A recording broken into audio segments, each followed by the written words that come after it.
Welcome to the Deep Dive. We're here to cut through the noise, get straight to the point. Today, we're looking closely at AGI Greenpac Ltd. Now, this is a company that's not just, growing profits. They seem to be actively shaping the future of packaging in India. We've got their latest Q1 FY26 results, investor presentations, press releases, the whole package, really. Our mission, to unpack what's driving these impressive financials, explore their pretty bold new moves into sustainable packaging, and really understand how they're setting themselves up for the long haul. Get ready to connect some dots. This is the company right at the forefront. So let's dive right in.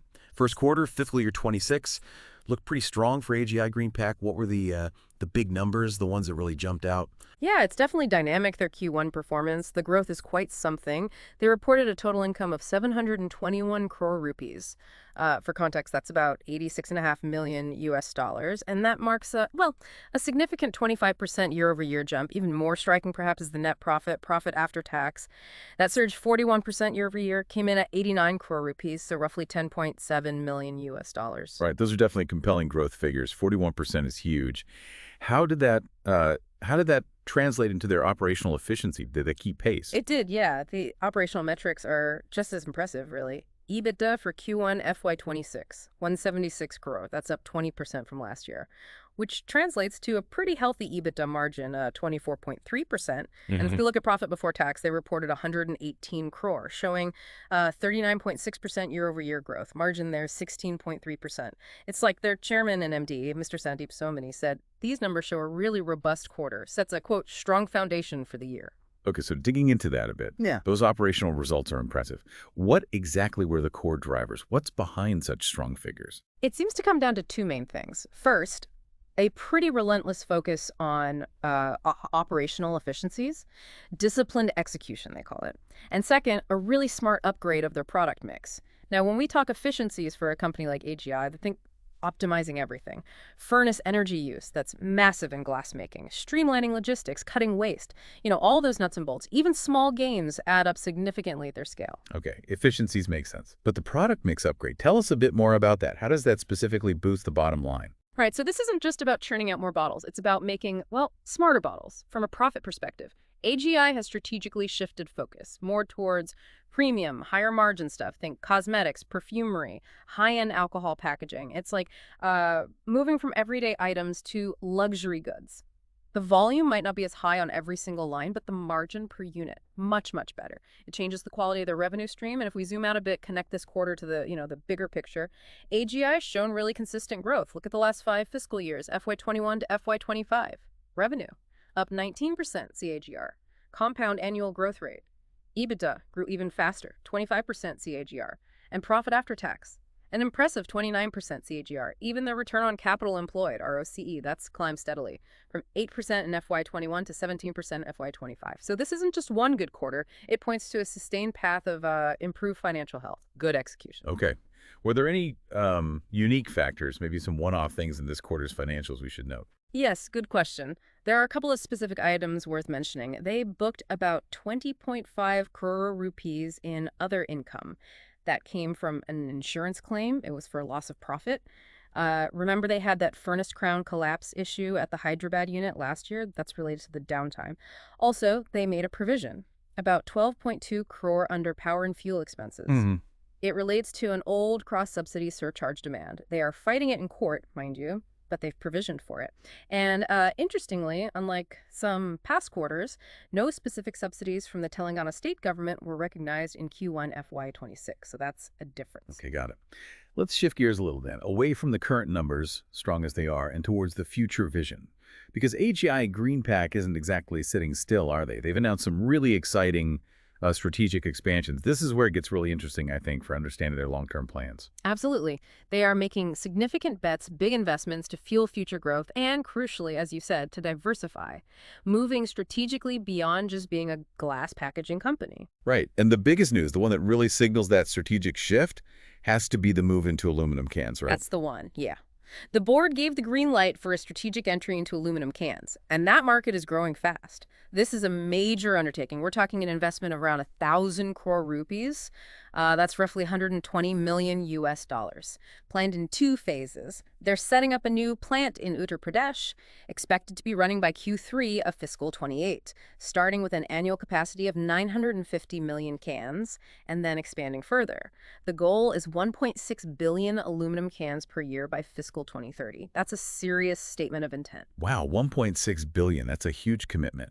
What's the strategic thinking there? Why aluminum cans now, especially given their strength in glass? Well, the rationale seems pretty well thought out, multifaceted, really. First, aluminum cans are a perfect complement to what they already offer, especially for their existing customers. Think alcohol, beverages, they already have strong relationships there. Now they can offer glass and cans, a broader portfolio. So increasing their share of wallet with current clients. Exactly. Plus, it's a direct play on the growing demand for, well, eco-friendly options and innovative packaging. You see it in soft drinks, energy drinks, beer. Aluminum is highly recyclable, lightweight, ticks a lot of sustainability boxes. So it's about diversification, yes, but also strengthening their brand as a provider of, high-quality sustainable packaging across different materials. Okay, that makes sense. But they're not ditching glass, are they? They're actually boosting their core business, too, in parallel. Precisely. That's key. While diversifying, they're doubling down on glass, too, investing another 700 crore rupees, this time in a new greenfield glass plant in Madhya Pradesh. That one's expected to be operational by March 2027.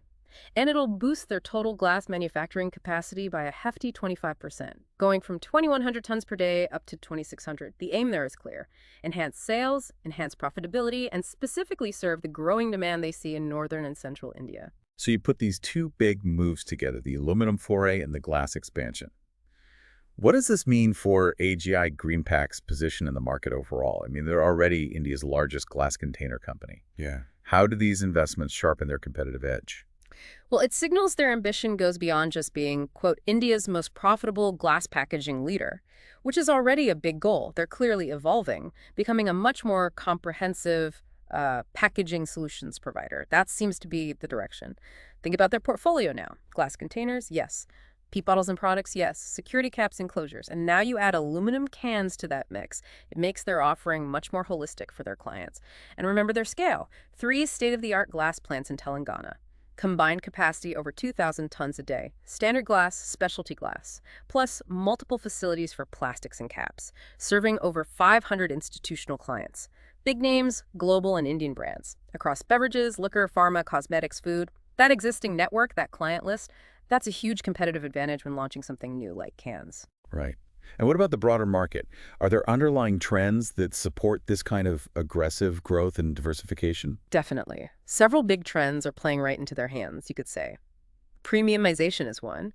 Drinks, pharma, beauty products. People are trading up, demanding better packaging. Often that means glass. Then there's innovation in glass itself. New designs, uses in retail, online channels, and just basic demographics in India. Growing population, rising incomes mean more consumption of packaged liquids, simple as that. Plus, the sustainability angle is massive now. Glass is inherently good quality, preserves taste, and it's fully recyclable. That aligns perfectly. And aluminum is highly recyclable too, fitting that trend. Exactly. And then there are barriers to entry. Glass making is capital intensive. Lead times are long for customers to switch suppliers. That helps protect incumbents like AGI. They also really emphasize their ESG credentials. Environmental, social, governance. Eco-friendly manufacturing, using more recycled glass, saving energy, recycling water. That's becoming a key differentiator too. It certainly paints a picture of a company firing on all cylinders. Clear vision, strong execution. How does the leadership talk about this? Do they articulate this confidence? Oh, absolutely. The leadership team, Mr. Sandeep Somani, the chairman and MD, and the board, which interestingly has 50% independent directors, they express strong confidence. Mr. Somani's comments on the Q1 results, setting a strong foundation, focusing on executing with agility, strengthening strategic relationships, delivering sustainable value. It all points to that. And he's also articulated that a really ambitious goal for aluminum cans becoming a top player in that market within a decade.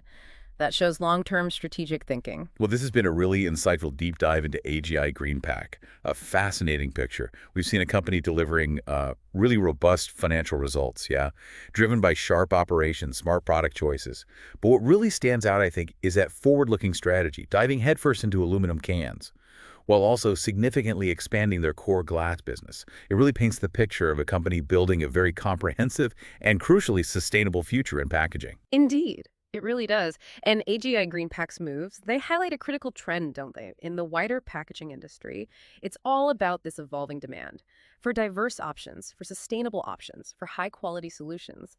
Their expansion into aluminum, while still strengthening that glass core, it positions them not just for growth, but as a key player, really, in shaping greener packaging choices for all of us as consumers, which maybe leaves you with something to think about as these consumer preferences, for sustainability, for different types of packaging, continue to shift. And as environmental regulations likely get stricter, how might AGI Greenpack's strategy, this sort of dual path approach, strengthening the core, expanding into complementary areas, how might that offer a blueprint for other manufacturers trying to navigate the future of sustainable products?